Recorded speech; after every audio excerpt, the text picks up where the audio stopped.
Attention pro athletes. Want to secure your financial legacy and thrive off the field?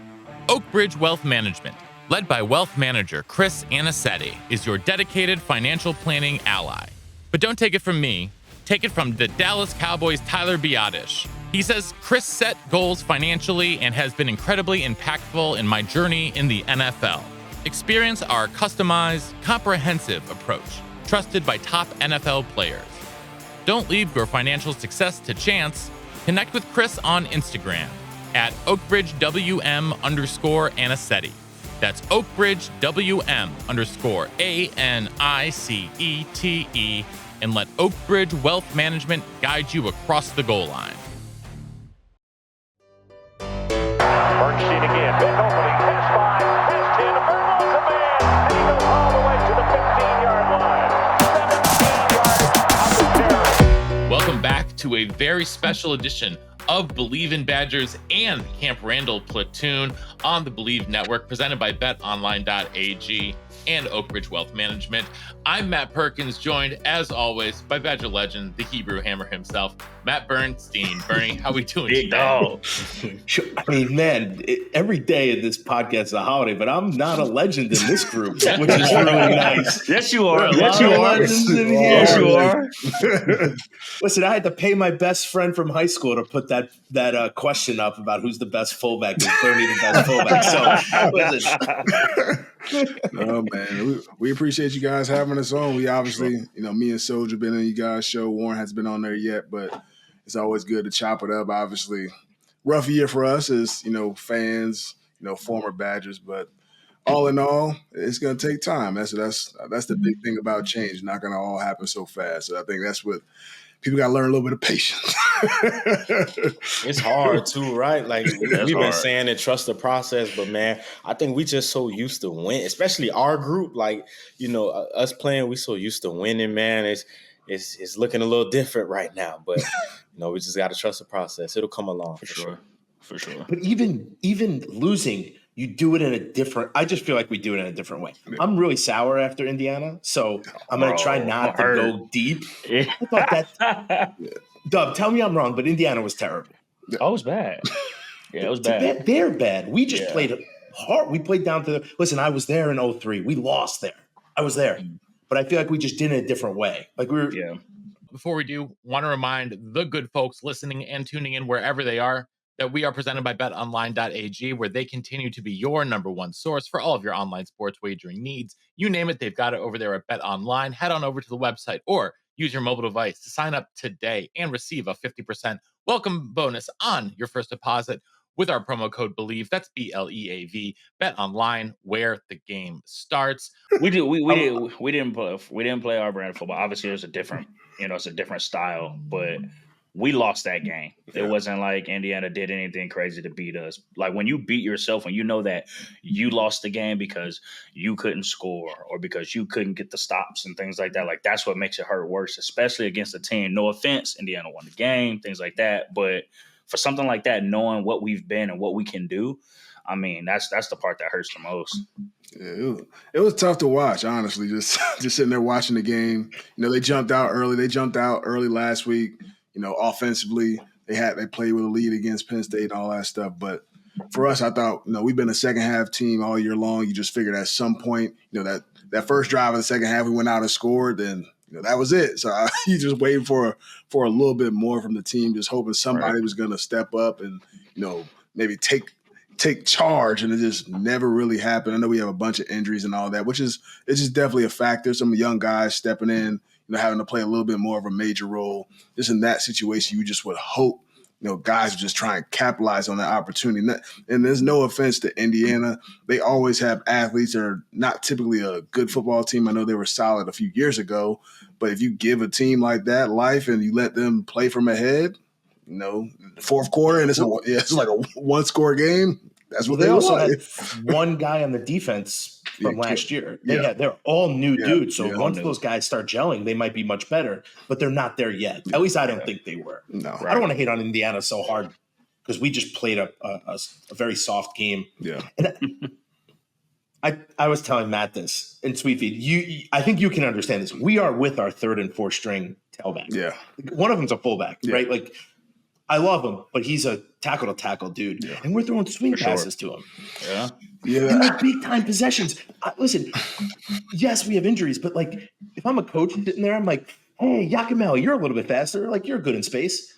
You're our best option. And Akers can catch. Yeah. Matt Perkins, you obviously are making faces. I'm not making faces at all. I think that, one of the things that we discussed, Bernie, on Monday Morning Fullback this week was the fact that instead of giving the ball to Aker and Yakamel like they are, you would think they would find some new ways, some different ways to get the ball in the hands of guys like Will Pauling and Bryson Green, who was outstanding in the game against Illinois, one of the few bright spots for the offense. And even then, he didn't really get the ball in the second half, which was quite surprising. You also don't get first down, so you can't do much when you're not on the field. The swing screen was definitely overused that entire game. Probably ran like 10 times and wasn't really getting us many yards. And for the guys that we have, Aker, how he's pronounced his last name, like, that's not a great play for him. If it's blocked up perfectly, yes. But if there's any sort of traffic, he's not the type of guy to, set up blocks, make guys miss in space. But I thought Yakamele, he did as the game went on, he started getting a little bit of a groove. Then he had the fumble, of course, but he was starting to get in the rhythm. He seemed like more of the guy, and it seemed like the offensive coordinator started to kind of realize that as the game went on, he was a little bit better for at least that game. So it was kind of cool to see that in that moment. I know he fumbled, which is tough, kind of your first time playing some major snaps.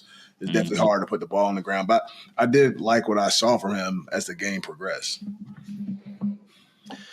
So we're going to get into the Indiana game here a little bit more in the micro, get out to some of the bigger picture issues the Badgers are having. Plus, we have some of your mailbag questions, which we appreciate everyone sending in to us. We'll get to those in a minute. But like I said, I want to start here with this Indiana game. We talked about some of the, the Badgers have played down to competition, but I guess I want to start with James. Like, what do you think was like the single worst part about it? What was the biggest red flag?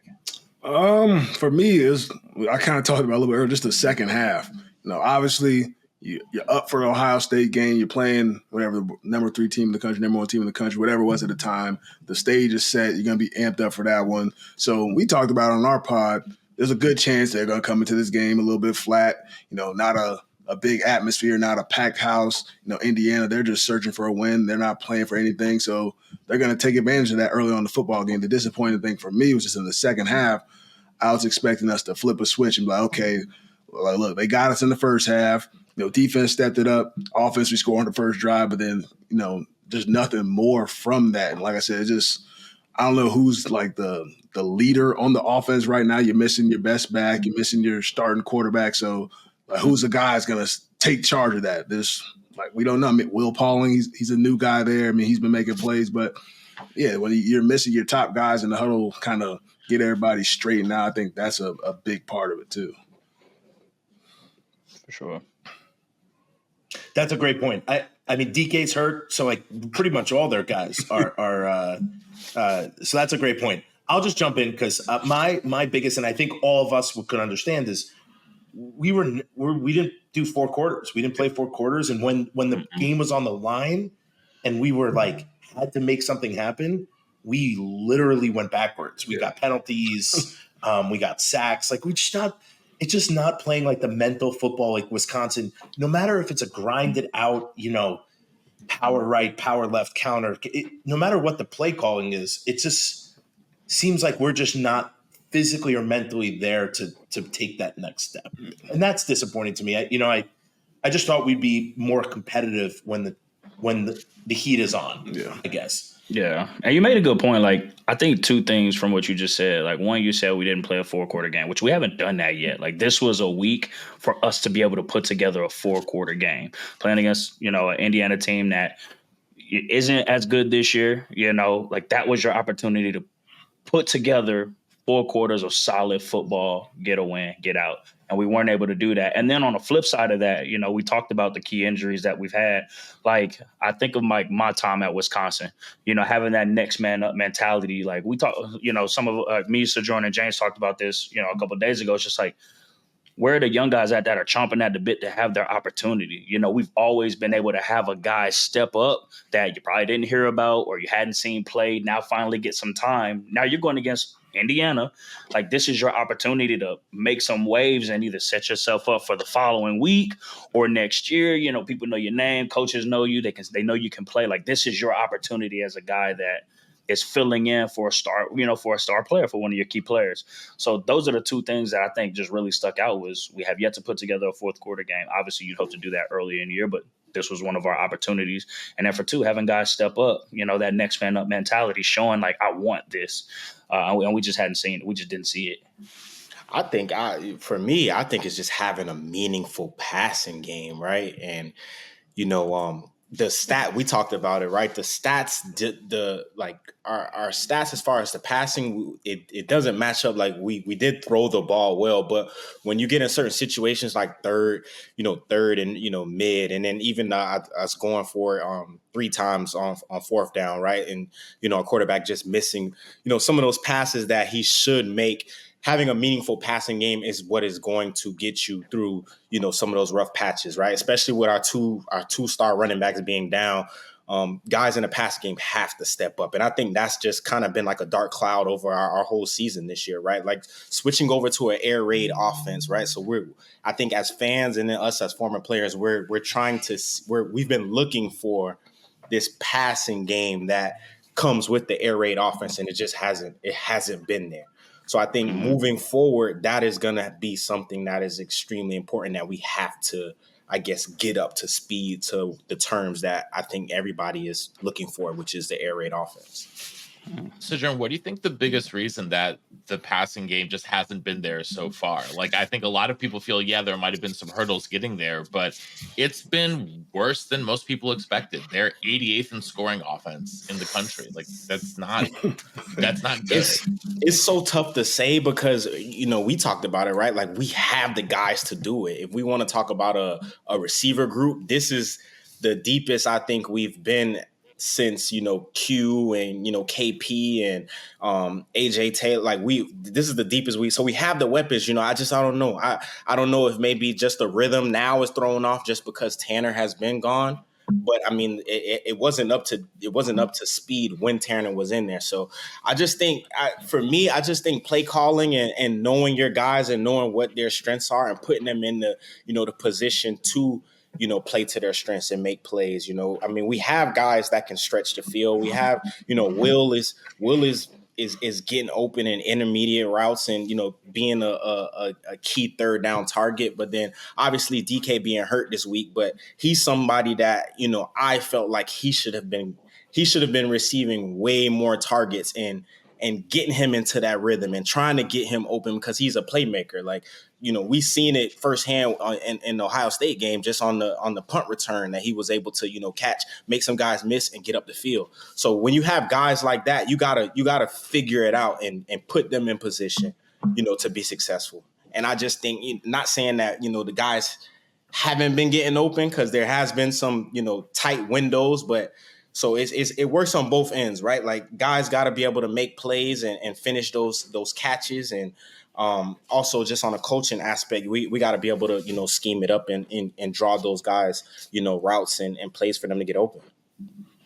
Yeah, I second that. I just think the receiving core has done like a decent job at times, or quarterbacks have done a decent job at times. And each person, takes their chance at making a mistake. Offensively, you can't do that. It can't be, 3rd and 5, nobody gets open. Next 3rd and 5, the quarterback, has a misread or overthrow, or 3rd and 5, left tackle misses their block. You're never going to get in the rhythm on offense. Everybody's going to keep taking their turns, making a mistake. And I think that's what's been the offense Achilles heel all year long, and especially the turnovers too. That's been a huge issue. It's been a turnover every game except for one. I just think sometimes I feel like we've rotated a lot of guys. I know we have a lot of depth. They've rotated a lot of guys in there. Maybe it's just sticking with, your 3 key guys, where Will Paul and Bryson Green and Chimere DK, letting those guys roll, spell them every now and then. But maybe there's too much rotation and the quarterback doesn't have a good feel for, all those guys, or a good trust within all those guys on the field. Sometimes you're rotating 6 guys. You don't know exactly where or what a person's going to do on the 3rd down situation, because at times, like I said, we've had opportunities early in the year. I feel like early in the year, if we hit some of those opportunities, like Skylar Bell had a couple drops, or Will maybe had a drop. If you hit those plays, then we're probably looking at the offense maybe possibly a little bit differently, because those first few games in the season, we had like a 60-yard touchdown we dropped, or like a 50-yard big play that we dropped. And I feel like once you lose some of that confidence in that situation, it just starts to carry over, and especially for Skylar. I think he's a talented dude. I know Soj, Warren, we talked about him, during training camp. You see some of the highlights. He has the size, he has the speed. He just has to catch the football. And like the early drops in the season, it seems like it's kind of haunting him a little bit. It kind of gets in your head once you start dropping them. And I've been there. We've all been there. When once you start making a mistake, you start hearing a little bit. It becomes a problem on your own. So to me, it's just been very inconsistent from every single person, not just one person. And every game has been different. But it's just too much talent in that receiver room. Somebody has to, like I said, take the onus or something. Like third down, like it's been Will Pauling so far this year. Like third down, he's missed a third down. He's the guy who the quarterback's looking for on every single third down. Maybe here or there somebody else makes a play, but other than that, he's the go-to guy right now. So James, though, like how do you like combat those feelings of like and prevent it from rolling downhill? It's hard. I mean, it's just taking the practice preparation, doing the extra stuff. We saw it during practice. They're staying before practice, staying after practice. You see Scott catching the football the one time we were there, so it's not like they're not working on it. It's just you just got to trust it when you're in the game, man. You can't think about it. It's just natural. When the ball's there, just go out there, pluck it. Be confident in what you're doing. I think that's a big part of anything that you do on the football field. You just got to be confident. No matter what happened on the previous play, no matter what happened on the previous 2 weeks, you got to play confident. Otherwise, it's not going to work. And people don't understand how important confidence is, right? Like I could just even date back to, when I was playing, something that Coach Chris used to always say is, if we throw it to you and you drop it, I'm going to throw it to you again. Like, I think that is something that has to be reiterated too, because we are going to make mistakes, especially, receivers, DBs, you might get scored on, you might drop a pass.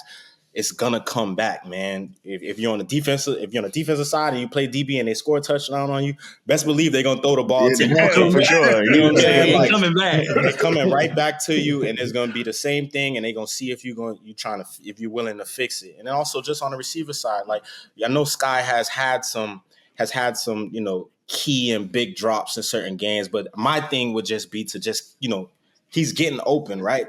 Give him another chance. And that's what I was saying, which was something that was so, I want to say, like appalling to me in the beginning of the year, is because, we had some guys drop some passes, DK, Sky. And my thing is they're getting open. They're getting behind the defenses. So it's there, right? We just got to keep doing it until they catch it. Yeah. Keep giving them a chance. James, I wanted to ask you something though, right? So as far as like confidence, and because it's so crazy, I don't think any of the receivers that have no receiver came in the summertime, right? So these guys have been working on chemistry and working on, timing. Like, what do you think the drop off is? Because that was something to me that I was just trying to think, like, these guys have gone through a spring, they've gone through a camp, so they should be on the same page, right? And also we're 8-9 games into the season. Like by now it should be together. So what do you think is the drop off?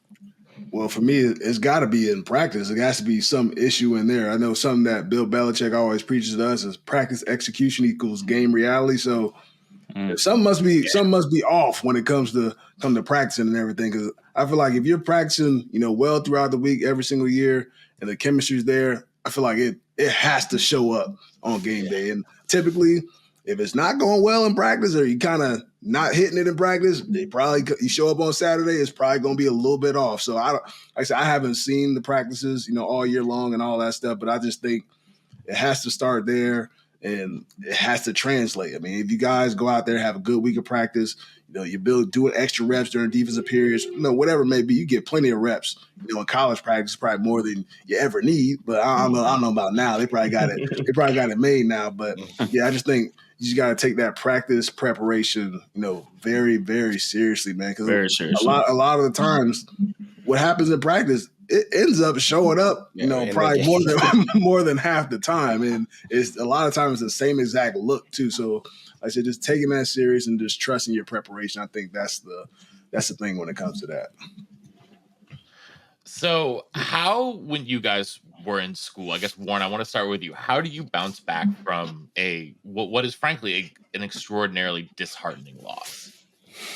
Like, what were either some methods that you employed? Like, think back to the worst places you were at mentally. No, for sure. We don't need to go there. But we talk about zero periods. We talking about after practice periods. Nah. In all seriousness, I think as an individual, you got it's next game. Yeah. You got to move forward to the next game, and you got to treat that just as big as the one prior. Yeah, we just came off of a big stage playing against Ohio State. Like, you can't fall asleep on the next team after you come off of Ohio State thinking, oh, we just played well. Even though we lost, we played well. We're going to beat this next team. Like, the next game is just as big as the one prior. And then, as we talked about, right here, time and time again, it's practice. Like, what's your practice prep like? And I know, thinking back when we played, me, James, Sojourn, and even back to when Bernie played, I mean, it was no games after you took a loss. There was no joking. There was no games. It was quiet.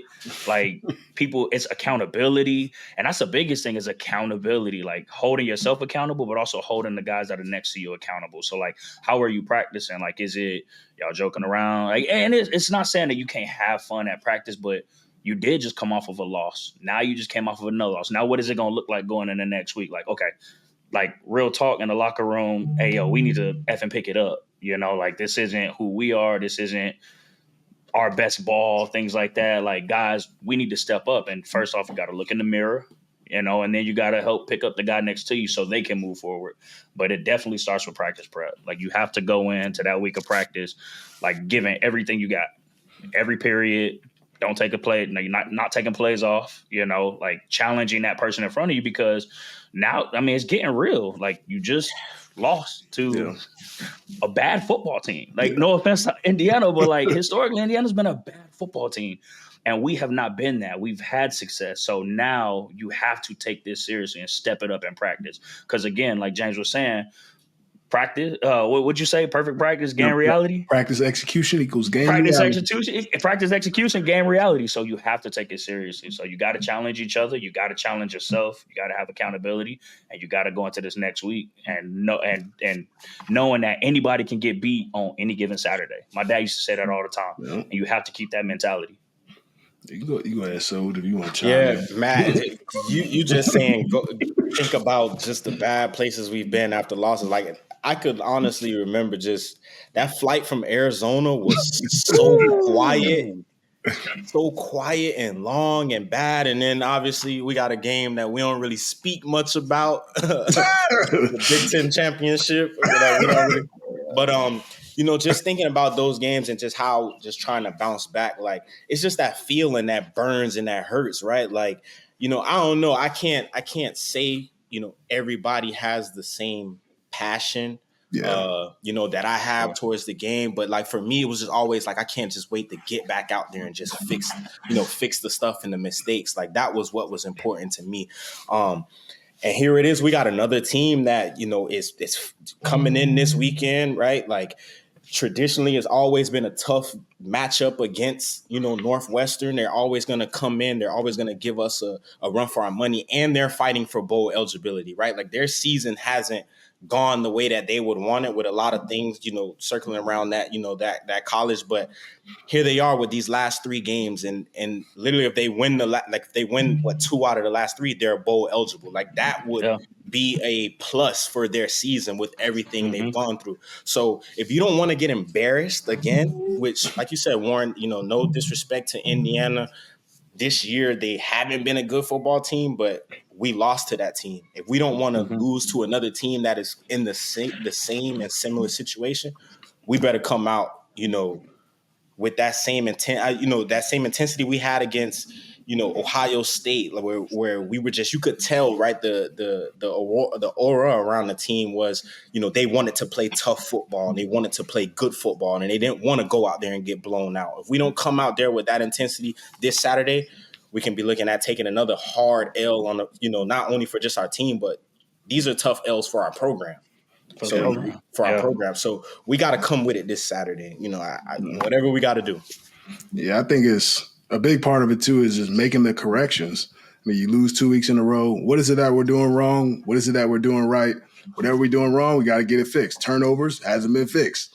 All year long, it's been a problem. So we should be doing turnover drills all throughout practice. That should be emphasized, every single week throughout the rest of the year. I think that's what it's all about. Take the coaching, take it with a grain of salt, flush it, move forward, but don't forget about it. Like, remember all the things that you messed up on for these last few weeks and keep that in the forefront of your brain and use it to fuel you. Kind of like what Sojourn's saying, man. When you lose to a team like that or lose to Ohio State, you should be itching to get back on the football field. You can't wait for Saturday to go out there and prove that we're a much better football team than what we went out there and showed on Saturday. So I think that's what it's all about. And I know it's a different day and age now. Like I said, you don't know the buy-in. You don't know how committed every person is on the football team. Some guys just happy to be on scholarship. Some guys, just like, all right, I'm ready to get to the league. Some guys probably thinking about transferring. So there's a lot of different emotions going on in that locker room right about now. Obviously, there's a lot of change already from the coaching staff, and maybe some guys don't really know where they stand right now as far as, this season, next season. So, yeah, I mean, fortunate for us, we were never in this tough of a situation throughout our career at Wisconsin. So it's kind of hard to, really describe what it feels like, because we were just lucky and fortunate enough to not be a part of it. But for me, just the buy-in just has to still be there, because like I said, we talked about it on our pod, with all things being said, they still could be in the Big Ten championship, whatever. Which is crazy. The West is a mess. So the buy-in should still be there, because everything. I mean, not the college football playoff national championship, that's all gone. But you can still be Big Ten champs if things have to go your way still, obviously. But you have to do your part first in order for that to happen. So yeah, I think guys just had to own up to the mistakes that we've made so far, correct them, and move forward. I had a question. Who remembers who the Big Ten West representative was last season? Purdue. Purdue. Yeah, Purdue. So here's my question, right? If you, with the, like, for instance, Purdue and like us, let's say if we make it to the Big Ten championship and we win, right? Do you get a bid to like the Rose Bowl, or is it just your record isn't good enough so you don't? I think how does that work? Yeah, I don't know if it's still the same, but you go. Yeah, I don't know if it's still the same. But It is.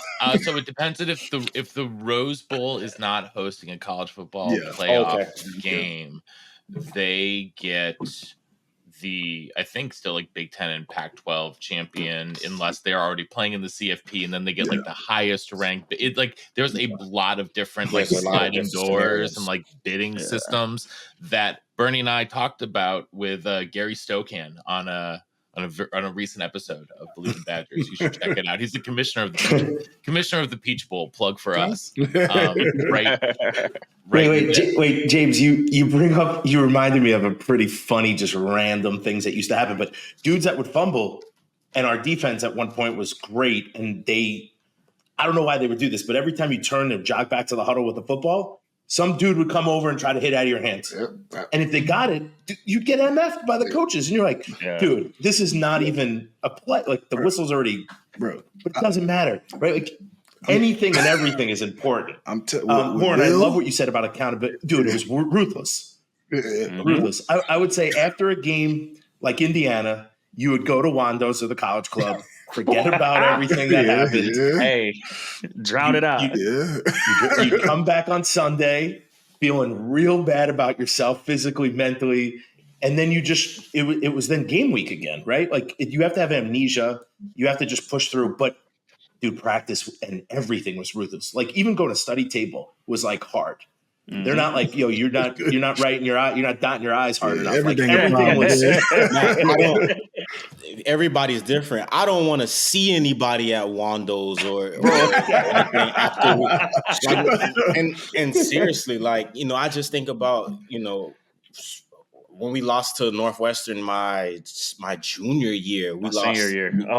Junior year. So your senior year, Warren, we lost. I was out. I didn't travel that week. It was a crazy game and everything. And it's like, nobody should be trying to have fun or anything. Like, we just lost to No, Northwestern. it wasn't fun. It wasn't fun at Wando's. Just It was drinking like the your sorrows, team man. just sitting somewhere. Drink your sorrows away at the crib, man. but see, Teach their own.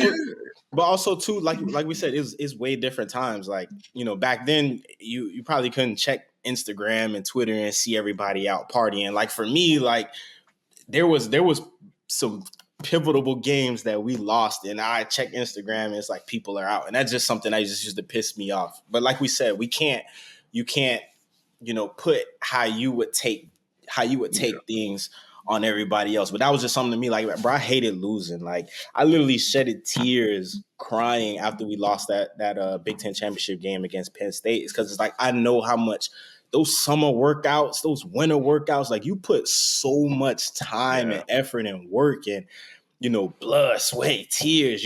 You arguing with teammates. You know, just it's so much stuff that go on field fights. On the field fights, like, it's so much stuff that goes behind the scenes that, like, fans and people don't see. Which is why I take it so serious. So when we do lose, it's like I kind of want everybody to be in, you know, not a bad mood, but I want guys to feel that hurt, because you don't want to feel that. Like, that's not fun losing to Indiana, which I can't tell you the last time. Did we lose to Indiana? Did we play Indiana last year? We lost them last year. To them last year. But like 2020 was the last time we played them. And that's when they had Michael Penix as the quarterback, who's now the Heisman Washington. Yeah. Which you mentioning that, Sojourn, though, makes you think about off Badger topic a little bit. But what has been a big topic in college football is Caleb Williams being really emotional on the sidelines. And I don't. You know, a lot of people, you know, I feel like there are people who are kind of stuck in either like real men don't cry or he needs to suck it up for the team. And I'm curious as to what you guys think about that.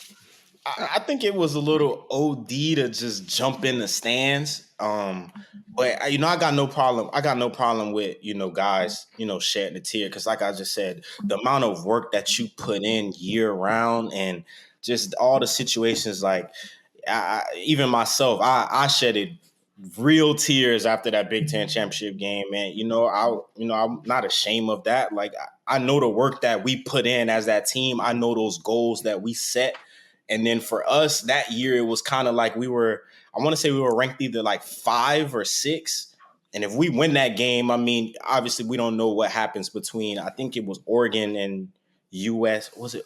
It was either Oregon and it was Washington, because Washington made the playoffs that year. So it was Washington and USC that played in the Pac-12 championship, and Washington ended up winning. So they went to the playoffs. But it was just kind of one of those things, like, if we win, we got a legit chance of, you know, making it to the playoffs. And we would have been the first Wisconsin team to make it to the playoffs. So it was just so much stuff that was on the line in that game, that for us to lose the way we did, because, I mean, we were up like 28 points or something like that. But to lose that game and just know everything that was at stake, like, yeah, it hurt a lot. So, you know, him crying, I mean, I don't think I would have jumped into the crowd and, you know, especially with him, like, it's so much, the cameras are all on him, right? Heisman winner. He's going to get, you know, all the TV time. They're looking for any and little thing to break him down. But, you know, I got no problem with, you know, with him shedding tears, man, because it's a lot of work being put in the back that a lot of people don't see. Go ahead, Warren.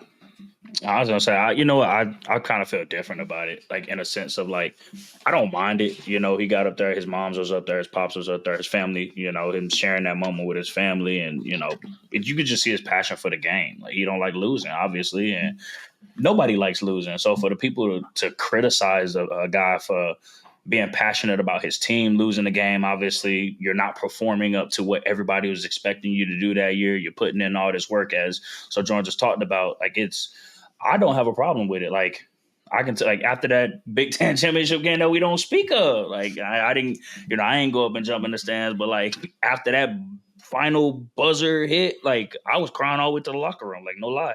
And that was hard for me, bro. I have never lost that bad. Never. In my lifetime of playing football, I've never lost like that. And that was hard for me. So like, I didn't have a problem with it. Let the man, you know, he's emotional. He wants to go be, you know, with his family and be next to his peoples. Like, Like, let him do his thing and, like, leave him alone. Because anybody who has any competitive drive, who has had that type of expectation, you come off winning the Heisman, you have all this weight on your shoulders, you know, you're not having the season that you were expected to have. You just lost a huge game. Like, if you're not upset about that, bro, something's wrong with you, and you probably aren't as competitive as you think you are. So that's just me personally, you know, I get it, you know, jumping in the stands, something we ain't really seen. And, like, I probably wouldn't have done it, but I'm cool with it, is what I'm saying. But if he walked into the – sorry, James. But if he just walked into the locker room stone cold face, people be hating on him for not caring. Yeah. So you can't really win. I think actually, Sojourn, you summed it up. Like, they're looking to pick him apart in any which way. For sure. And you now are a brand in college. Yeah. You know, James, you are a brand in the NFL, but that's it's a whole completely different stage. stage. He on a different. But now you're the biggest brand. Yeah. He's the biggest branded human being in college football. So, like, you can't win, dude. No matter what he does, he's gonna 50% of people are gonna hate him, 50% are gonna love him. And I mean, listen, I'm all for it. Do whatever you want. Like, you're not hurting the game. And dude, you're so teed up as a football player. You don't know when an emotional, like, kind of outburst type of thing happens. For sure. It could happen anywhere. Yeah. And let's just hope it's not violent, because there have been a lot of those things. Yeah. But man, good for him. You know, it looks like he cares. It looks like he's a leader. That to me is what it's all about. Yeah. I mean, people were wondering if he cared that much, and I mean that just really goes to show that he truly does. I always say, kind of like Warren said, like, I wouldn't necessarily do that, but we're all different human beings. We all have different emotions, different ways of showing it, and that was his. And I think it just really started to hit home, because I think before that game, him and Lincoln Riley had like a talk or something. I saw it on social media that they still potentially had an opportunity to make it to the college football playoff. And we talked about on our pod, it's been a question that he's kind of hasn't performed as well against some of the top teams in the nation. And this was probably one of his final attempts to kind of go out there and win one of those big games. And once again, he lost. So I feel like that's where a lot of that emotion came from, because, I mean, he's still going to be the number one pick in the draft, but he's going to get a lot of those questions going forward, like, why hasn't your team won these type of, you know, games? Are you the leader and this and that? But, I mean, all that doesn't really matter. But I think that's where all the emotion kicks in. And I think he goes to his family, because, I mean, I think I saw a story about him and his dad, like, in high school, they, you know, like, made like a pact of like how they worked out and like did all that stuff to make him be the player that he is today. So I think that's why he probably rushed to them. It's like, man, like, we've been doing this for so long, like, all this just for these type moments right here, and I came up short, like, again, like that type of thing. So I feel like that's where it all kind of stems from. I think it's crazy too, because for some reason I feel like even fans or some people don't think that like football players have have emotion either, right? Like, we deal with the same situations and problems that a lot of people, you know, have just day to day in life. So here it is, you got somebody with so much pressure on his shoulders. Like, when like James said, he's in a whole nother galaxy when it comes to the stuff he got to deal with between winning the Heisman, right? Coming back for this season and trying to go back to back, trying to make the playoffs, like literally coming a game short or possession short last year, losing to Utah in the Pac-12 championship. So you come back with so much, you know, weight on your shoulders, and to just come up sometimes come up short, and then people to just try to bash you and try to find ways to pick you apart is crazy to me. Like, even the conversation we had about him coming up short in some of these big games, like, if we all are calling a spade and being real, we all know USC don't play a lick of defense. So some of these games aren't even on. Like, you're going out there and you're scoring 40 points, but the defense gave up 45. Like, yeah, you know what I'm saying? 42. Like, and then everything is just, the microscope is then turned to you. So I just want, sometimes, as overall as, you know, just fans or people out there, like, just take it easy sometimes on these guys, because it's a lot of weight on their shoulders too. Not only are they the pressure to perform and, you know, play at a big stage, you also dealing with just day-to-day stuff too, right? Family, class, all type of things, right? Just sometimes we just got to relax. 100%, man. Humans at the end of the day. Yeah, for sure. And social media isn't no, you know what I'm saying? I mean, It's the worst, bro. It's, you know, and it's a gift and a curse, right? It's good and it can be bad, right? But social media is like any little thing that you do. Now it's as soon as the game's over or something's over, you know, if you go to Twitter, you're going to see it right away, right? Like every little thing's under a microscope. So it's tough nowadays, man. It's extremely tough, but you know, we just got to take it easy on some of these guys sometimes. Attention athletes. Do you want a frictionless and tailored financial planning experience to secure your future? Well, look no further. Introducing Oakbridge Wealth Management, the premier financial planning firm for professional athletes. Led by wealth manager Chris Anicetti, our team provides a unique and comprehensive approach, ensuring your financial success both on and off the field. We understand the unique challenges you face as a professional athlete, from managing cash flow habits to planning major business purchases and navigating complex contracts. That's why we've developed a proven process, working closely with our strategic partners to provide seamless solutions for your unique financial journey. Our services evolve with your career, offering short, mid, and long-term goal setting, portfolio optimization, real estate investments, and more. As you transition to life beyond the field, we support you with career development and philanthropic ventures. But don't just take our word for it. Top NFL players like Chase Boulier, Tyler Biadasz, Alec Ingold, and more trust Oakbridge Wealth Management to guide them towards financial success. Troy Dye of the Minnesota Vikings says, "I really love the work that Chris and the rest of the Oakbridge group do. I especially like the honesty and transparency when it comes to setting up financial goals and plans that best fit my needs and situation. It's time to elevate your financial game plan. Connect with Chris on Instagram at OakbridgeWM_Anicetti. That's OakbridgeWM_ANICETE. And join the winning team."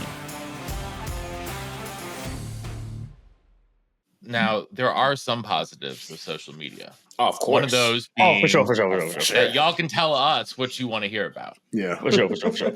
And so we put the bat signal out, and we got some great questions from the audience. We're going to talk about those in a minute. But first, we're going to have a quick game of Who Wore It Better. This is so the number 45 at the University of Wisconsin. Hey, I got to give it to the legend myself, dog. I don't know. Bernie, you look good, great. bro. From 145 to the other, man. Hey, you got it, big dog. Both y'all boys look. I see you with the war paint on, Bird. I see you with the war paint. It's that confidence, baby. It's that confidence. Hey, I'm gonna tell you one thing right now, and one thing the fans probably don't know is them gloves that Bernie got on. That's how you know you can catch, because them things ain't had no stick tack on them either. Ain't no stick tack whatsoever. Straight leather. I will advocate for my guy here. Bernie's high school tape includes some ridiculous catches, like absolutely. Like Bernie was a stone cold killer. However, he got the ball in his hands, but probably would have ended up a tight end Phil Longo's offense because he apparently hates fullbacks. So, I would have never came to. They would have not recruited me at Wisconsin. Now I was 6'1". What am I going to do in offense? I'm going to run the water out to everybody. Let my dog get downhill. The visor. Got a sleeve. The sleeve. You see the sleeve? Like the camo sleeve or the design? Man. What was your favorite? So this is not from any of our listeners, but talking about the sleeves, what was your favorite piece of gear that you wore on the field? Face mask. For each of you, I'm curious. Like, what was when you put that on? It's I feel like I've that's the last piece of my armor that I need to have on getting ready to go. Or that face mask, dog. You got it. Bro, I got the red one too. I got a red helmet too. That's tough, man. My freshman year, I wore armbands on my. But after that, I don't think I wore them. I didn't really swag out too much in college, for real. Quite honestly, at running back, it's kind of hard sometimes with the swag. You don't want to put on too much and all that. fumble the rock. Then you're gonna be taking everything off. For me, I feel like my cleats, man. Like we had just switched from Adidas to Under Armour, and man, Coach Chris was my guy. He pretty much let me swag out and wear you pretty much honestly whatever. Like literally the last game of the season against Minnesota, I had on black tights. Like he didn't really care. But for me, I would just either say either my cleats or my gloves. Like I never was really a superstitious type person, but like if I wore a certain pair of gloves and I caught a pick, it was like, nah, I got to wear those specific gloves. So I would put them away and not wear them in practice or nothing like that until the following Saturday. So it just depends. But it's either for me, cleats or gloves. Yeah. All right. Yeah, I used to roll up like pre-wrap, put a red pre-wrap, put it right under my knees, all that. That was like my swag in college. Nothing crazy at all. You gotta tell James swag in the league though, y'all boys. Hey. Yeah, this question wasn't limited to college. He got it for sure in the league, man. I was still simple. You were simple, but I don't know if it's the color, like the Patriots colors or whatever it was. The swag was top notch. The classic helmet too. The cleats for sure. That's probably what made sure my cleats was, kind of the show of my attire on game day, 100%.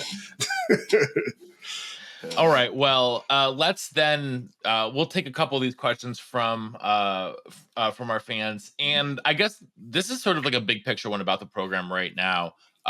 From Brendan, is Wisconsin in more of a rebuilding situation than Fickle / the fans anticipated? I would say no.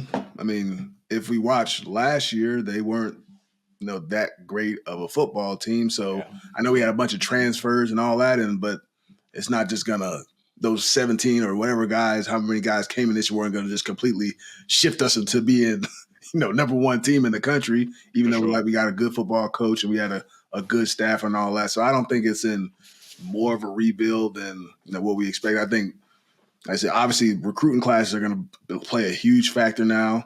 We don't know whether it's going to be more of the transfer portal or more freshmen, what's going to be their approach. But I think it's bringing in freshmen, bringing guys in that you can mold for 3-4 years, really, learning the culture, the Wisconsin culture. And because that's what we all did. Some of us played early. Some of us, I played my freshman year, sophomore year, didn't play as much. And then junior year, senior year, played a little bit more. So I feel like just those type of, the way you go through the system in those 3-4 years that you're there, I think that builds your character. I think you learn everything, how to be a Badger and, just compete, man. I think that's what we want to see more from the team, just that competitive edge, man. Like every single game should be close. I feel like, I know you guys got beat pretty handily by Ohio State at one time, but other than that, like we never got blown out or never got like beat probably by more than 2 scores or anything like that. So I think that's what, just bringing that edge back, man. I think that's what Wisconsin football is all about. Yeah, you got it, man. I agree with that. I was gonna say I agree with that. You hit the spot on. You hit it right on the head. I think it's a difference from like we talk about colleges going through like rebuilding seasons and stuff like that. Like I think it's a difference from like talking about rebuilding in college than it is in the professional world. Yeah. You got guys that are literally transacted every year. You could possibly have a whole new team, when you're on a professional level. But when you come to college, like we said, you got 3, 4, 5 years to grow within a system and things like that. Like, and that's everybody, that's not, it's not just, your draft picks and things like that. And then you ship out your veterans or anything like that. And like, no, like you got 3, 4, 5 years to transition through a program, to grow, to learn the system and things like that. So, I wouldn't think of it like as rebuilding or anything like that. Now I would say like rebuilding in college is if you're like, you go from winning all these national championships, then you go on like a 10-year skid, right? Now you're trying to figure it out. But no, we've we've had our success, and we're going to continue to have success. Like, I know that, this is, again, like, as we said, like last week, like, this is the worst we're going to be. Like, we're going to get better. And I do believe that Coach Fickle and the coaches that we have are going to get the guys going. Guys are going to buy into the program. They're going to bring in guys that fit the scheme, so on and so forth. And we're going to start seeing a lot more progress as we hopefully move throughout the season, but then also, every year coaches are here. So, I mean, I wouldn't call it rebuilding. More of a retooling? Yeah, retooling. Yeah, I like that. Yeah. Go with that. But it's so we got to get guys to fit the scheme. The scheme. And that's what we – right. And that's why, like, you guys, I don't know if for me, it kind of is like we're rebuilding. I mean, just because we're going from one scheme to another, right? Like, honestly, being a traditional, quarterback under center to now this air raid offense, like, you got to get guys that fit that type of scheme. And I think in the grand picture of it, like, Braylon for a little bit, in my opinion, and James can kind of tell us just from the running back standpoint, like, I didn't think he fit the scheme from, to start. But Braylon is one of those type of players where you have to figure out whatever you got to do to make him comfortable and get him into situations that he can be successful in. You have to do that. But, like, Ches to me is, get to the sideline, get to the edges, and be able to get him in space. And I think he fits that scheme. So it's going to be real interesting to see, right, the guys that they do bring in.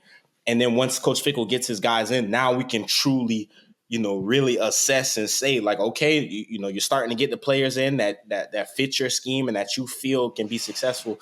Now we got to get back to Wisconsin football, which is just winning, honestly, just winning and being in those big games. Sure. I just think it's a retooling because, look, we've always had really good defense. The defense isn't terrible, like a top 25, top 30 defense. As far as bringing the right guys in, I think they have the right guys in there for the system to work. I mean, obviously, Ches goes down. Braylon, your guy, goes down. I just think, like, the receivers are, to me, they fit perfectly with what they're trying. What they're trying to do is just they're not executing for whatever reason. I think only the people there watching the film and practice every day really know exactly why it's not working. So, to me, the pieces are there. I think maybe for, like, the linemen, it's like a completely different ball game because those guys are used to probably run the football 40, 50 times a game, that type of thing, not dropping back and having these wide splits every play. So that's definitely an adjustment period. If guys have been there for 3 years in a completely different offensive system, not used to dropping back and shotgun all. Even the snap, we talk about the snap. I don't know why it's so slow every single week. The snap takes like 5 seconds to, like, get back to the quarterback. I feel like that throws off a lot of the time in the passing game. Like, I would love to, like, sit there and watch that on like the iPads and all that to see if that really truly makes a difference. But they swapped centers too, haven't they? They've swapped centers a couple of times too. No, it's been Bordellini the whole time. What happened to the Huber kid or whoever? Huber's been a guard. Huber's always been a guard. That's right. But a couple things on that because I do like to geek out on offensive line play a little bit. I also, like, on Saturday after watching the Indiana game, and, like, I've been talking about these lollipop snaps for a long time. And after watching the Indiana game, I live in Nashville. I went to Auburn versus Vanderbilt, watched that game. Then, you're watching LSU, Alabama, you're watching Washington, USC, and they're all also running out of the shotgun, but the snaps are getting to the quarterback, no joke, half a second faster. It's literally a lollipop. Like, I never seen anything like it. And it throws your timing off so much also, I would imagine, because even in practice, when you're getting the fake snap from the coach who's tossing you the ball, that's coming at you faster. So you have more time to process with the ball in your hand instead of waiting here. Okay, it's going to come down. It's going to come down. Like, the receivers are already breaking off their routes by the time the ball's in their hands. I would imagine that would be a big issue. Go ahead. I would say something I think that we've all talked about. To me, it's not rebuilding because we do have the dudes. We went to the transfer portal. We got guys, so we didn't need to start from the ground or the foundation. But I do think it's retooling, and I do think we're going to have, and I think every team has this issue, right? Is how do you get guys to stay 3 years, 4 years, 5 years?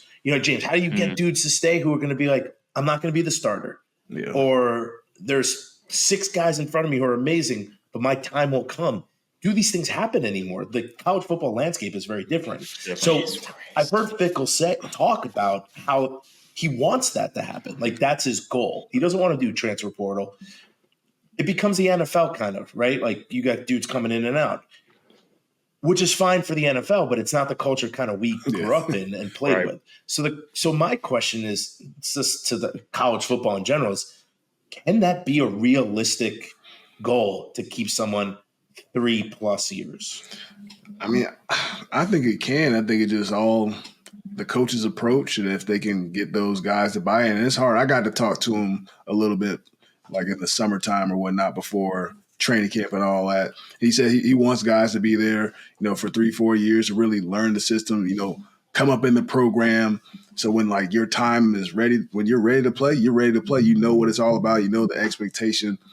I think it can be done. It just has to be the right program. I think guys like programs like Alabama, LSU, like USC, it's probably a little bit harder there because all those guys are, most of those guys are 4 or 5 stars expecting to play right away. So if they're not playing their freshman year, they're probably, okay, I'll go, whatever. I'll go somewhere else and see if I can get a shot that way.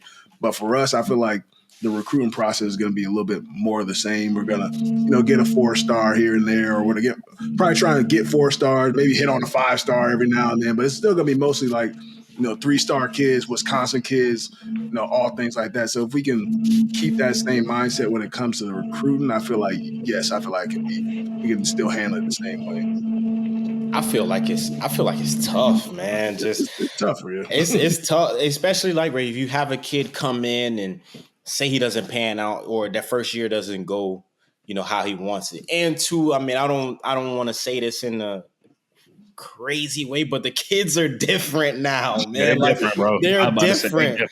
But again, with social media, just all the stuff that can deter somebody's decision or their decision making, or throw them off. Like any little thing, I just feel like a lot of kids will bail in certain situations, especially now with the rules. Like you can literally be in Wisconsin this year, and then if it don't work out, hit the transfer portal, and I can be in Nebraska or Alabama the following year. Right? So, you know what I'm saying? So the crazy thing is like, now that the transfer portal is even more open, now you might step into a situation where you're gonna have to wait even longer because you might have another kid that come from another school across the way that's just as good. Step in. Now he might step in front of you. You might have to wait another year. Now what you're gonna do? Leave? So it's like it's risk. It's risk for sure. Risky. So why wouldn't you stay in a place where okay, I'm gonna have my time eventually? If it's not my freshman year, possibly next year. That's where like when we were all getting recruited, Bernie, I know you could speak to it too. Like we thought about, okay, this is where I'm gonna probably have the opportunity to play sooner. You know what I'm saying? Like this is what the depth chart is looking like. I don't know if kids look at that as much. Different times now, bro. It's a different time. Like we sat there knowing like, okay, if I go in, I might have to sit a year, maybe 2 years, but I might be able to play my second year, things like that. And then it'll be my show moving forward. Like, I don't know what kids are looking at these days. Cause like that stuff, like you're in a situation where, again, you sit there 1 year, 2 years, you can't leave until after 3 years anyway. Yeah. So you might as well wait your time, get yourself some time to develop, and then go ball out, have a great year, then do what you need to do after that, instead of, oh, it didn't work this year, now I'm just going to go somewhere else. Possibly have to sit a year depending on where I go, or sit behind 2 guys that are just as good as me because I think I'm high. You know what I'm saying? Things like that. It's just, it's a different time. Warren, I agree with you. My only thing is this: we've set, not we, but we, the collective, have set this up for kids to just do whatever they want. 100%. Like it's not, 100%. I'm not getting paid. Like if USC's offering me money, maybe I'm gone. Like, I don't know. But we've created this monster, and we have to let these kids are not the same because they have all these different outlets, things to think about.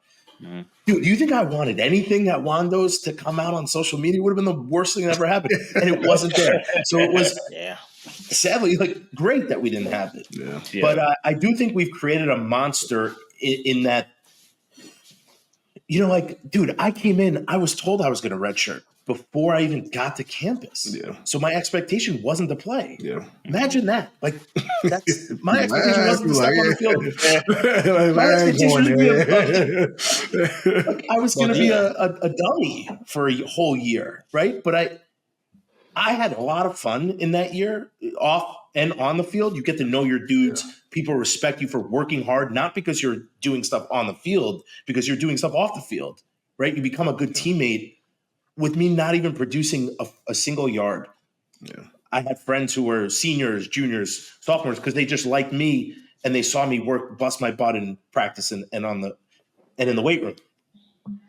I don't know if that culture exists anymore. I just don't think we've built this. We've created this for that culture to not exist. Yeah. There's kids coming into college with 400,000, like it's crazy. Yeah, the numbers are insane. And then when you go to certain schools, like I know some guys down here at Miami and all that. Like the numbers that you hear is like, bro, there's not NFL players making that much money now. Like it's a totally different time, man. I think as far as the college football world and culture, I think it's changed forever. Like I don't know how I can go from where it was to where it is now, and then go back to anything remotely close to what it was before. Two faces out of the tube in that one, for sure. Yeah, I just think it relies on the program. I think they just have to have a proof or an example, like each year, like set in place. There's going to have to be a guy that didn't play this year, that stays there for a year or two, then plays and go out there and have success. So you can really, when the recruits come, like, look, like you come here, you may not play right away. This kid right here, he didn't play his first 2 years, or he didn't play this, like whatever. Take care of him financially, even when he's not playing. Whatever it is, to make sure those guys, stick around. They feel like you're gonna truly develop them, and you're not gonna go out there, and you can't like go out there and try and bring, other guys in to replace them every single year as well. I think that's a big thing too. Like in the transfer portal, not like as far as recruiting freshmen, but you go out there.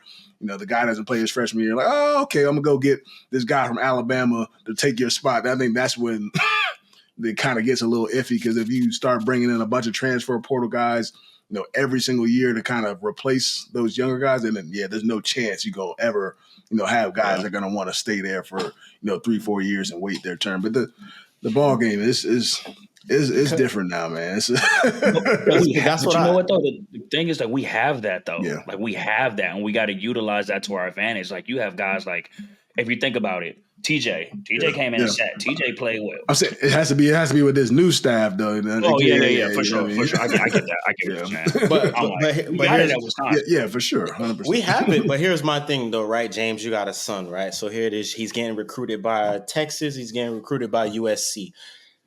Good player. He's gonna play. He's gonna get on the field, right? Texas wants him to sit for a year. X, Y, and Z. USC, hey, they're offering him this, and he can come in and play right now. You know what I'm saying? Like, what advice do you give?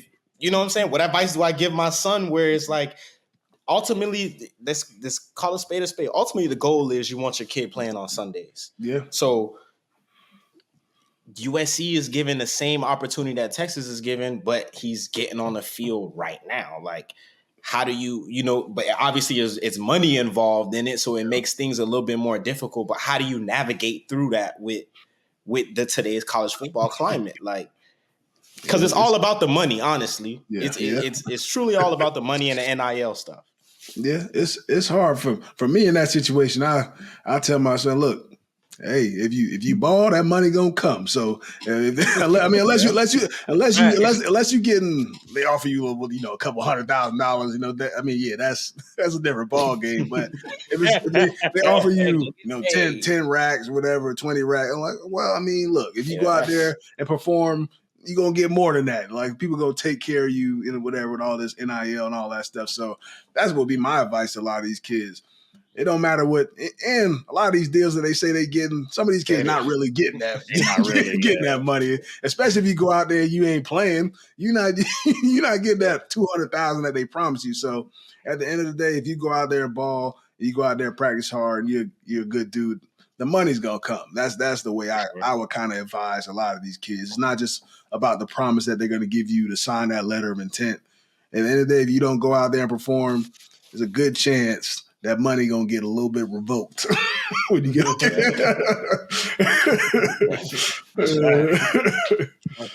All right, I want to get a couple more of these in real quickly before we take off. From Aaron, friend of our show, he wants to know favorite moment as a Badger. So I'll kick it over to Warren for this. Man, favorite moment as a Badger. I mean, I probably have to say, man, that's tough. Oh man, Yeah, that's pretty tough. I mean, it's tough, but I would say winning a bowl game, man. I mean, for me, lucky like, you. I mean, there's so many moments. There's so many moments that you can point out, like winning the Big Ten championship, like my senior year, or not winning the Big Ten championship. Anyway, winning the Big Ten West my senior year, or like, beating Minnesota every year, smacking Minnesota every year. I can say that, but no, I would definitely say winning a bowl game. Like at 5 years, only won one, and it just so happened to be on my way out the door in my last year, and like that year was awesome. It was incredible. The guys we had on the team, Melvin breaking records and things like that. Being able to witness that. We had a really good team, and guys like really played together. Like the camaraderie was at an all-time high, and it was just fun to see that year play out and see all of our work pay off at the end of the season. Go ahead, so My favorite Badger moment was that speech Warren gave before. we end up ultimately getting blowed out 2-3 hours after that. That was just funny, but my favorite moment, I would probably say, just my senior year, beating Minnesota and holding that axe for the final time. Just knowing how big that rivalry is, and then being in that senior class where you get to chop down the goalposts, and obviously it came with so much. Right, that year was Coach Chris's second year, and we just that season was just so legendary. Right, just being able to beat LSU in Lambeau, like so many big moments. In my time there came from that season. Seeing TJ grow into the monster that he was, like that was really his coming out part. Like it was just so many moving pieces to that year. Dare ended up busting on the scene and becoming a good running back. But yeah, that last game and that senior night was just, it was like getting to the finish line and just saying like, man, all this, all these times. And then for myself, right, like playing so many games, which was crazy. Like I didn't even really think of it at that point, just starting and playing in so many games and just, finally getting to that finish line and seeing my mom and my father and my family out there, it was a surreal feeling. So I think that was just overall my favorite moment as a Badger. See, I ain't have no happy endings in my career.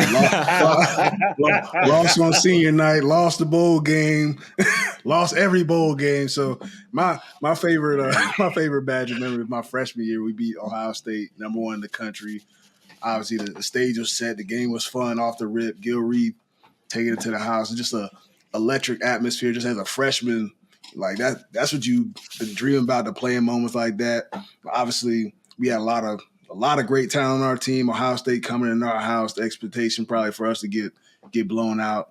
Just being on the same field with J.J. Watt, Terrell Pryor, Cam Hayward, and I'm like this young buck freshman out on the field and playing too, and then playing some big snaps to that, and just being ready for the moment. I think that was probably my favorite atmosphere, dog. And then like they had like the white out and everything, everybody holding up the white sheets of paper. It was just so funny because how that started was on Facebook. I don't even know, some kids started that, like, we're going to do a white out at the game. We're going to hold up a white piece of paper like every time James White like does something on the field. I was like, that ain't going to actually like work out or nothing.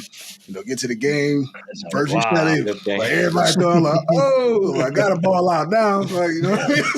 Like that type of thing. But it was just an electric atmosphere, storming the field and all that. It was just wild. Still couldn't get into the KK or anything after that, but it was all right.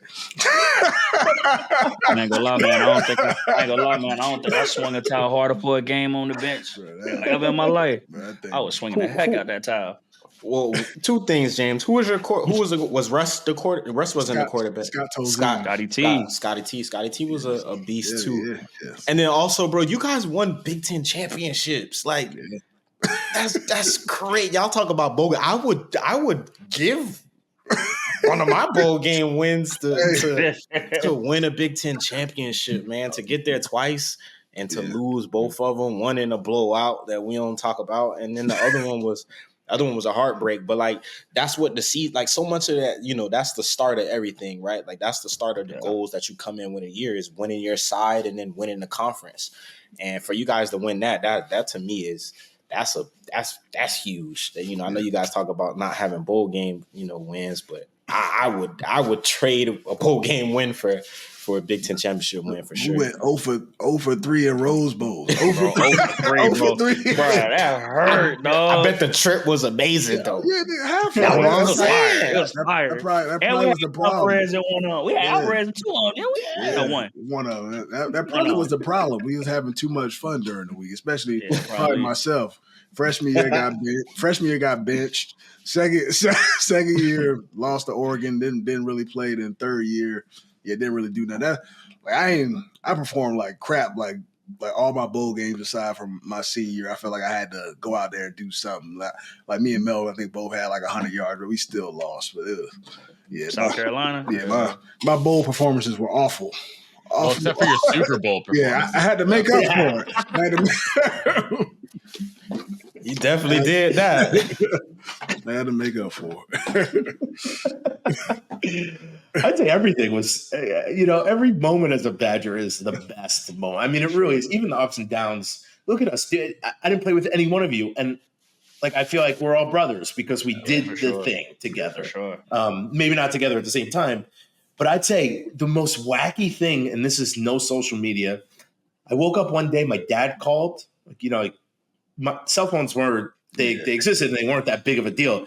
Going into my senior year, he called and he's like, "Hey Matt, did you hear the news?" I'm like, "No, it's like Sunday, Monday. I don't know what's going on." And he's like, "Dude, you're gonna be a captain." I'm like, "Of what?" He's like, "Man, the Wisconsin football team." I'm like, "Really?" He's like, "What do you mean, really?" Nobody called me. So I was like, "This is great news." Love that. So like that, all these like random weird moments stick out. But like I went to the Alamo. Like that was awesome. Yeah, man. We won that game in overtime. Like there's just all these like. Even like watching people fight on the dub back in the old locker room, like it's like stupid, but it's like it was a great moment because after you like go hug it out and you just have a good time. Yeah, man. So I mean, there's nothing really bad about being a Badger. That's what I love about our culture is people love it. So I want people to stay for 5 years because eventually you're just going to become the man after a couple years. Yeah, man. I think we got to talk to the recruits like when they came in, whatever, for the Ohio State game. We try to tell them it's nothing like it. Like whether you played with somebody or you didn't, or whether you're just meeting them for the first time, like at a tailgate, it's like your family already. Like we're in like the little family area tailgate before the game. Like some of the current players' family, they like giving us some of the Chick-fil-A that they have, making drink for us, all that types of stuff. And like we saw like Don Davey in at the hotel, he's paying for drinks for us. Like we probably met him like when we were there playing, but just the embrace and just like the family bond that you create there is just.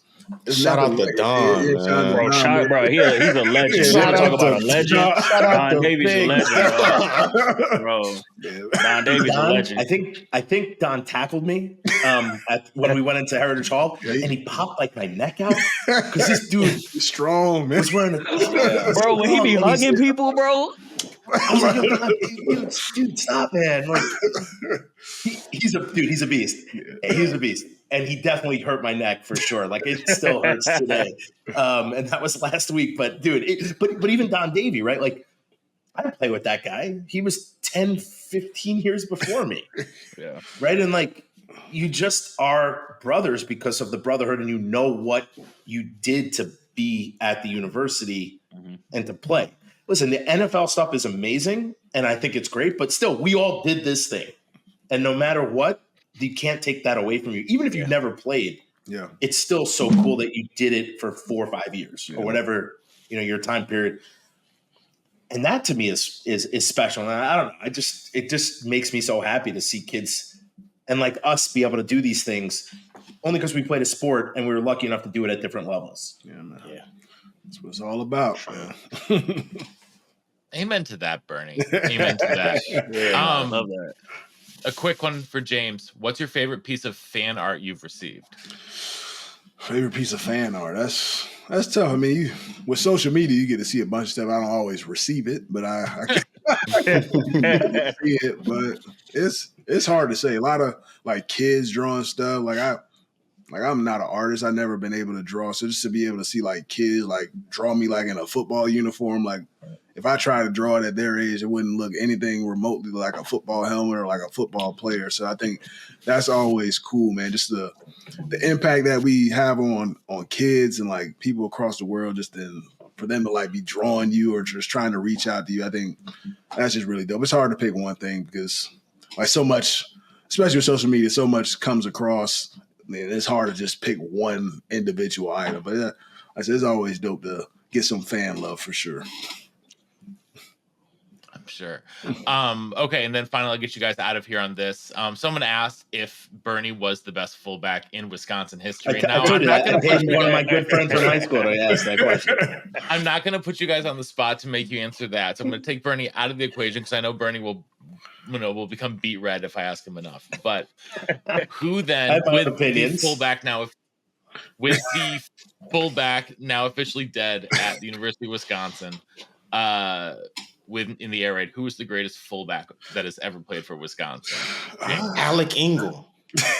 Ingle's in there. Brady, I love Brady. like Brady was and nice. Brady. Can't leave out Watt. It's tough, man.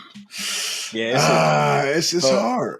I didn't play with Brady, but Brady was there with us your senior year, my freshman year.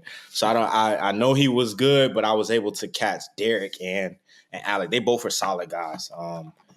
Alec was able to touch that end zone a lot. Like I can't remember. I want to say he played running back. He played running back. That's why.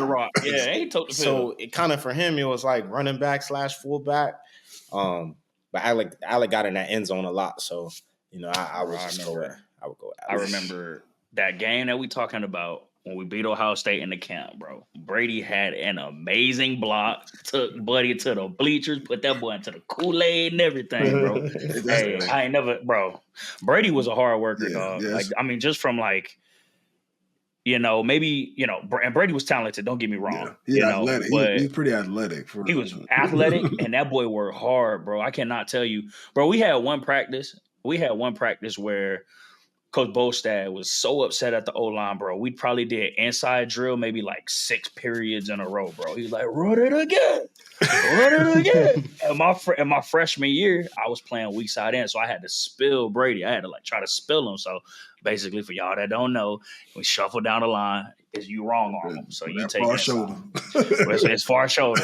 And bro, I had to do that like 20 plays in a row. And when I tell you, like, Brady did not let up one play, like, that's just what I'm talking about. Like, Brady never let up one play. Not saying Alec did or anything like that, but just from experience, like, Brady, hands down, probably one of the hardest working players I've ever seen. Yeah, I had to go Brady. He blocked for me the most. So he opened up a lot of holes for me. So I'm gonna go with Brady. And there's the funny part about Brady. I know Bernie, as a fullback, you got to be somewhat crazy, like a little bit loose. But the crazy part about Brady, he's not like he's a nice dude. That's like the craziest part. Very of it. You would never expect him to be a fullback and to be out there smacking defensive linemen, linebackers. That was like the most impressive part about it. He's just a very nice dude. Be on game day in the practice field, flip that switch, and he's going all out for you, man. See, I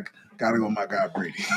Mess around. He'll smack you and pick you up and give you some life advice, talk about your faith, all of that stuff. Bro, that's what I can say about Brady, right? Like coming in as a freshman, him working on the staff, everybody in the building pretty much mean the freshman, right? Like Jamil was mean as hell. Like Shout out Jamil. Big Hey, Rob. that's semi our fault because we were mean to Jamil when he got there. So I'm sorry, dude. I'm not bad. Big Rob used to terrify me. I literally used to see Big Rob and like, man, I'm gonna just go the other way. Like, but Brady just showed me love. Like he just would always, reiterate, like, man, just you just got to go through it. Like, do your time. So, how y'all talk about him as a person and how nice he was. Like, I could definitely attest to that. He was definitely, nice and good to me as far as just trying to get me up to speed and everything as a little old freshman. So shout out to Brady. Yeah, shout out my dog. I'm still gonna go Cecil Martin. Yeah, Cecil Martin, he a big joke. Or Cecil, yeah. He's a big dude. That's like bringing it. He's a big dude. That's a big dude. He was like, to me, he's like the Brady Ewing, just a hard worker, crush people, and was athletic. Mm-hmm. He was like too early for his time. Yeah. But he was that's a big dude. Monster. He's a big dude. You see him like 6'4"? I see him now. I'm scared of him. And he like 6'4". Yeah, we saw him at right outside Wando's on Friday Yeah, night. 6'2". He was a dude with the dreads. Yeah, he got dreads. Yeah, he came out of Wando's. Like, we met so many people outside of Wando's, bro. Yeah. There's a whole bunch of alums out there. I'm trying to think if you can remember. Man. If him and Don Davey tackled you right now, I'd be like a puff of smoke. I'd be crushed. He was the biggest one. I think I remember because he spoke. Did he talk to you for like? Yeah. Okay. He asked me for my number and like all that stuff. Is he from Florida? No, that wasn't the dude that lived in Florida. I forgot his name, but yeah, I forget where Cecil's from. I think he's from Philly? Chicago. Yeah, he might be from Chicago. Yeah. I think so. I forget. Something about that Illinois talent, man. We nice. Y'all gotta love something, man. Yeah, all right. Hey, we like that, man. There's a lot of Illinois talent coming in this 2024 class. You hear me? We like that. There's a lot of Illinois talent. Probably a lot of Illinois talent that's going to see the field early as well. That's where you go get the best football. Man, well, we ain't gonna get in that argument. We ain't gonna get in that argument. We ain't gonna start that. We can all agree it's in New York. And with that, Westchester County. Yeah, let me tell you. I think that's a perfect place for us to wrap it up here on Crossover Pod. This was outstanding, gentlemen. Please make sure that you are tuning in to everything Camp Randall Platoon over on YouTube. Where can people find you, James? Find us on YouTube, Beyond the Big Ten, Camp Randall Platoon podcast. Find us on Apple Podcasts as well. But yes, our first year been doing this, chopping it up, talking Badger football. But it's been fun, man. Like I said, just takes you back to the times being in the locker room, I said we didn't get to play with you, Bernie, but like I said, it's fun. Like I said, you would think we all were in the same locker room at the same time. And like we said, we care so much about this program. We may be a little harsh on it time from time, but I said we just wanted to see the guys be great. And I said take the program to the next step, a place where we didn't, actually get to take where we wanted to get there. We were close, a few times, but we never actually got to do it. So it's just all love coming from us. All love. On Wisconsin, baby. On Wisconsin. Yeah, that is where we'll wrap it up here on Believe in Badgers, Camp Randall Platoon. Thanks for tuning in. On Wisconsin. On Wisconsin. Appreciate it, folks.